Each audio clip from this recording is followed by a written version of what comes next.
The first ever paid season pass has come to FC25 with some crazy rewards in it. Today I'm going to show you everything that you can get, how to unlock it, and then let's have a little discussion about whether this is a good thing for the game, what it could mean in the future, and everything else. To start things off, it costs either 1,000 FC points or 500,000 coins. So if you need some, make sure you go to the link in the description. You can go to fifacoin.com. They have the biggest offers on their coins right now. Really, really cheap, really fast if you want to get on your account and get some coins quickly. Make sure you use code BIRD at checkout for the biggest discount. In the vast majority of other games where they have a paid or premium season pass, you use the in-game currency to purchase it. For example, FC points here. However, in those other games, you earn back those FC points and more on top, so that when the new season rolls around, you already have enough to buy that, and you have some left over to buy maybe some cosmetic items in the in-game store. In FC25, that is not the case. There are no FC points located within the season pass. However, some of the packs are tradable, so you could, in theory, get your 500,000 coins back.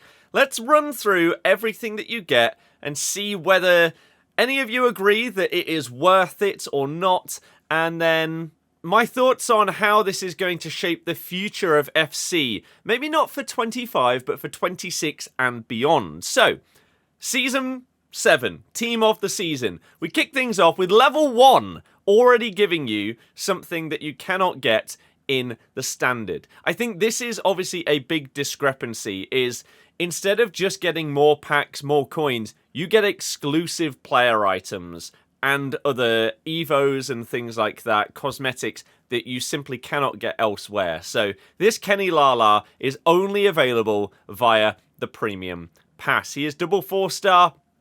For those of you that may not know, Kenny Lala, he got a Team of the Season a few years ago. I think it was a 93 that was phenomenal. Really? He was amazing. And this card looks pretty damn good.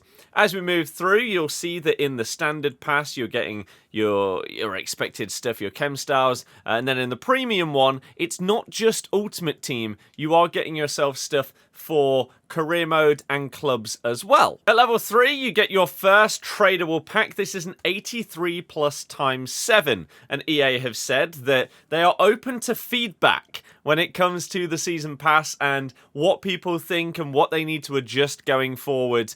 But them making the packs tradable has to be the way that you can really get the most value out of this if you're spending 500,000 coins. Let's continue through the pass. At level 5, in the Standard, you are getting a Feld Camp, but in the Premium, we are getting ourselves a Dries Mertens card, which, what a throwback this is. What a throwback. And interestingly, this is a Team of the Season moment where in some of the pack code updates, there's also Team of the Season highlights. So are they going to be separate things? We'll have to wait and see. But Dries Mertens looks like an unbelievable card. Wow. The only downside is going to be the chemistry, but 5-star, 4-star on him. Very, very nice.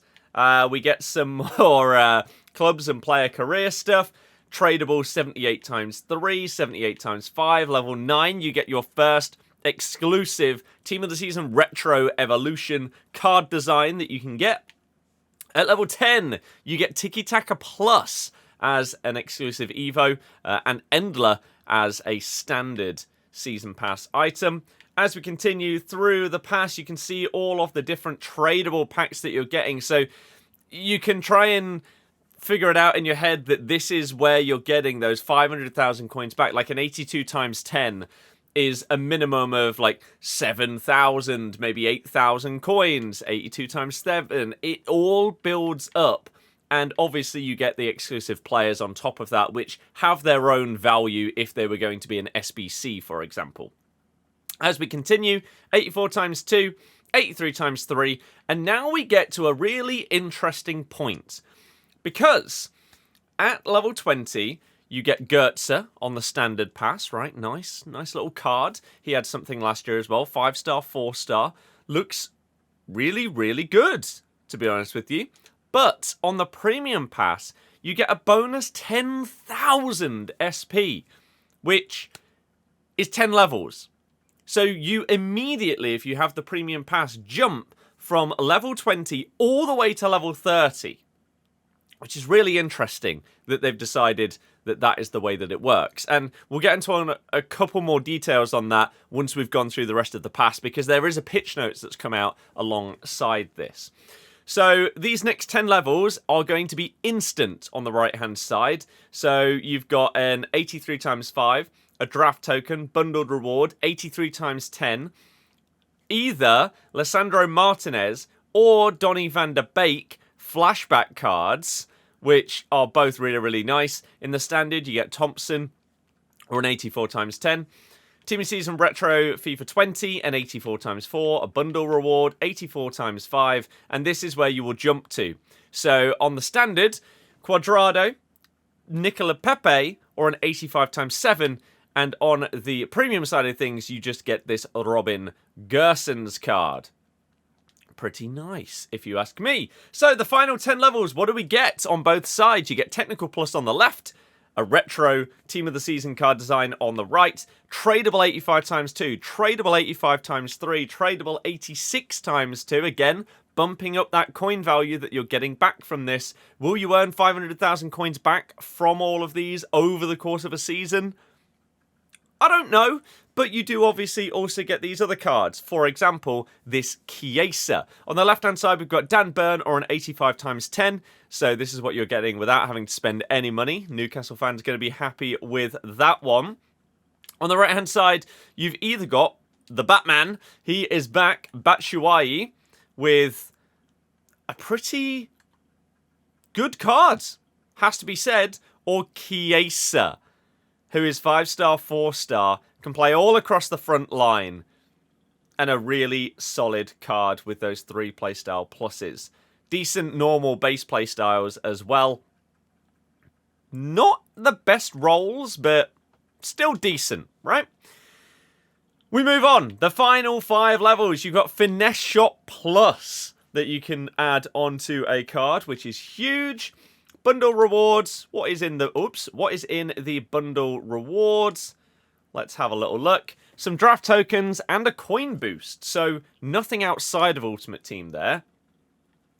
38, you get Anticipate Plus. Again, bearing in mind, you're also getting that alongside an 88 times 5, which is really nice. A 2 times 90 in standard and a tradable 88 times 5. That is really, really good. And the final level on the standard, you've got either this Ferran Torres card with 4 playstyle pluses, double 5-star for a Team of the Season moments, by the way.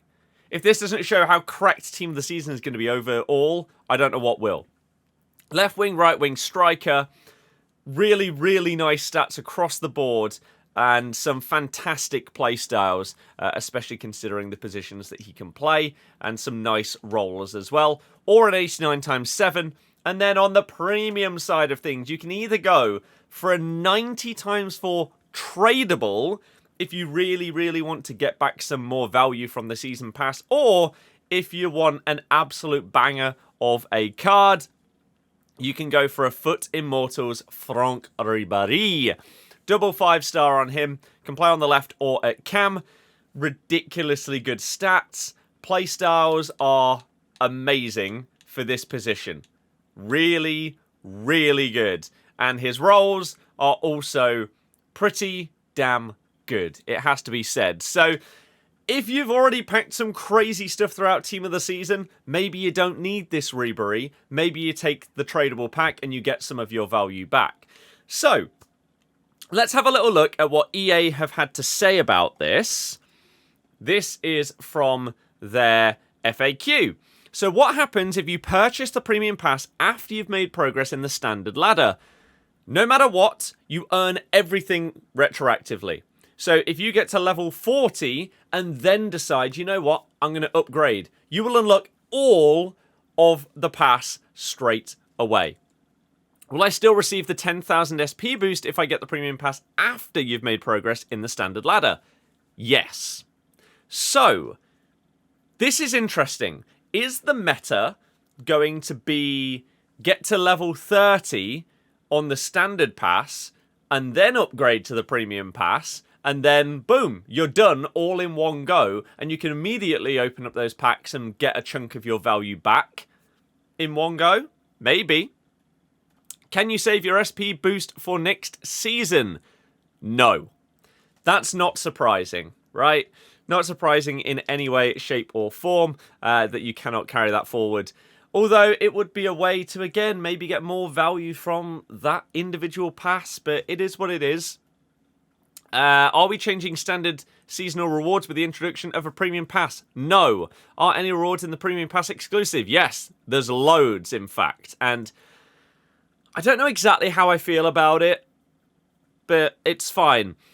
Premium pass rewards can be done from that. But while our Season 7 Premium Pass rewards are locked in, we'll be monitoring your feedback to make sure we deliver the best experience possible in whatever you play in FC moving forward. So, what are my brief thoughts on this? I think that this was inevitable, right? Basically, every game that you play nowadays that is a live service game, like if we quickly look through a couple of my games, right? I think Diablo has a season pass. COD obviously has a season pass. I think there's one in PGA. Fall Guys has a season pass. Fortnite obviously has a season pass. GTA has like GTA Online content that you can buy as well. Halo has a season pass, although that is free. Anything else? Maybe not. Maybe Topspin does. I'm not entirely sure. UFL has a season pass, though, as do loads and loads of other games. And the vast majority of them are paid. So I'm actually surprised that it's taken EA this long to jump on the bandwagon. Is this a sign that this game in the future will potentially be free to play? And you will instead be purchasing season passes instead of buying the game, like a Fortnite? Maybe. However, I don't think that this initial pass makes me think that that is going to happen anytime soon. I still think if that were the case, you'd probably be looking at FC27, FC28, something like that. Because, to me, this is a test. Let's see how this goes over the last couple of months of FC25. We'll start with FC26 having it. Maybe if you buy the Ultimate Edition of the game, you get the first season pass for free as part of that Ultimate Edition. Someone suggested that in my stream yesterday, and I think that's a really, really, clear thing that EA would do. So, I don't mind that.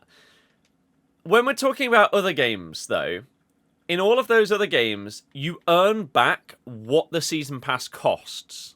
In this game, you don't. If you are spending 1,000 FC points, you don't get a single point. So you can't then buy the next pass without having to pay again. If you play Fortnite and you complete the pass, for ease of conversation, I'll make up the numbers. Let's say it costs 1,000 V-Bucks to buy the season pass, or the battle pass. You might earn 1,500 V-Bucks throughout the pass. And so not only will you be able to afford the next season's content, you'll have some bonus points to be able to buy cosmetics in the store, like a skin or something like that. On this game, the equivalent would have been, you earn back 1,500 FC points, you can purchase the next pass, and you can maybe buy a big pack in the store. Something like that. However, you don't earn any of that back. Whereas if you do spend coins, I'm really, really interested that they've gone about it this way, because they try to incentivize people to use points instead of coins all the time. But if you do spend coins, there's a world where you make profit. If you choose that 90 plus times 4 at the end of the season pass, and you pack Team of the Season Mbappe, you're making profit. Even if you don't pack the best of the best, you can make a couple of 100,000 coins from that pack, and suddenly you've made all your money back. So, that's good in theory, but still, it is very, very expensive.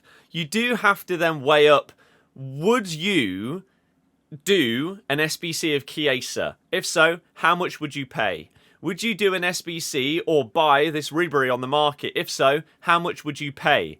If the answer to the question of would you spend 500,000 coins on all of the stuff on the right-hand side of this pass, if the answer is yes, it's worth it. Simple as that, right?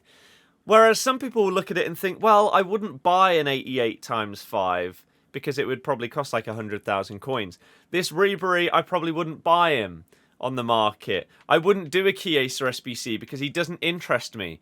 Well, then maybe you don't buy the pass. You're still getting good stuff on the left-hand side, the free standard side, like 86 times 5, some of these Team of the Season cards and stuff like that, 88 times 5, 2 times 90. That Ferran Torres is still amazing. So, is it worth it? I think it really is up to an individual's perspective here, but I think they have done relatively well in trying to give people value back with the tradable packs. If all of these were untradeable, I think the question of whether this was worth it would be a very, very different conversation. So, do I like the idea? Yes. Do I think they've executed it well? For EA's standards, I think they actually have. And that's kind of crazy to say. My question marks are, how are you going to price these going forward? For example, if we start FC26 with a paid season pass, you can't make it cost 500k because people aren't going to have that. So what is it going to cost? 10k? 50k? 100k at the very beginning of the game? I don't know. And are we going to see more and more exclusive things in the paid version of the pass? Probably. Is this going to push the game towards free-to-play? Maybe in a few years. But I don't really see a world where they do it because they don't need to. People will buy this regardless, is the thing. And will they incentivize using coins or points going forward? I'm torn. But I genuinely think for a first shot at a paid or premium pass, I think they've actually done a good job. And I think that... have they done a good job because it's the first time and they're trying to make people really, really like it? Maybe. And then maybe the rewards in the future won't be as good. We'll have to wait and see. Very quickly, to tag on to the end of this video, though, we have also got updated rival rewards. So if you are, I believe, Div 5 up to Div 3, which I don't know why it jumped to Div 6 there, but Div 5, if you get the upgraded rewards, you get a Team of the Season guarantee pack. Okay? Div 4, if we look at the same thing, then you get yourself a Team of the Season guarantee pack. Division 3 is a 1 of 3 any Team of the Season player pick. So Div 3 is looking like the place where you want to minimum get yourself to. Then I believe Div 2 is exactly the same. Yep, 1 of 3 for your Team of the Season pick. And then Div 1 is a 1 of 5 any Team of the Season player pick. For the first week, this seems fine, right? Because you're going to have Eredivisie, Ligue 1, and D1 Arkema. So you can get any 5 out of that. Are these rewards still going to be good when all of the Team of the Seasons have come out? And you can basically just get 1 of 5 out of the worst second teams that are coming out every single week. Maybe they'll adjust it as the season goes on, but rival rewards are updated. They are here. That is what you're going to be earning. Champs, some of you may have already seen, but if we go to, I don't know, Rank 5, right? 9 wins. Then you get a 1 of 3 pick from... well, you get 2 1 of 3 picks from Team of the Seasons. And you get also a Team of the Season player pack right there. 2 of those with separate cards. What do you get for 8 wins? That is also 2 1 of 3 picks. And 2 of those packs. So, wow. I actually hadn't seen that. 7 wins, you get the pick. You get a pick even at 6 wins. Wow. Whoa. Even as low as 4. Fair play, EA. Fair play. What about for 10? You get 2 picks and the same over there. 11, is this where we jump? 1 of 4. You get 2 of those picks and you also get a premium Team of the Season pack, which I believe has 3 players in it. And you get your 2 single player ones. If you manage to get 13 wins, you get 2 1 of 5 picks. And an elite Team of the Season pack. And then you get 1 of 3 1 of 5s. A 1 of 3 92 plus campaign icon pick is sick. And the ultimate Team of the Season pack. So the elite one gives you 5 players, and the ultimate gives you 11, I believe, which is crazy. So if you are great at champs, you are getting some absolutely cracked rewards for Team of the Season. So let me know all of your thoughts for the new Team of the Season and the new paid or premium pass. I think it's a good idea. Whether they continue to execute it well throughout the rest of the year and next year, that's the question for me. But not a bad first impression.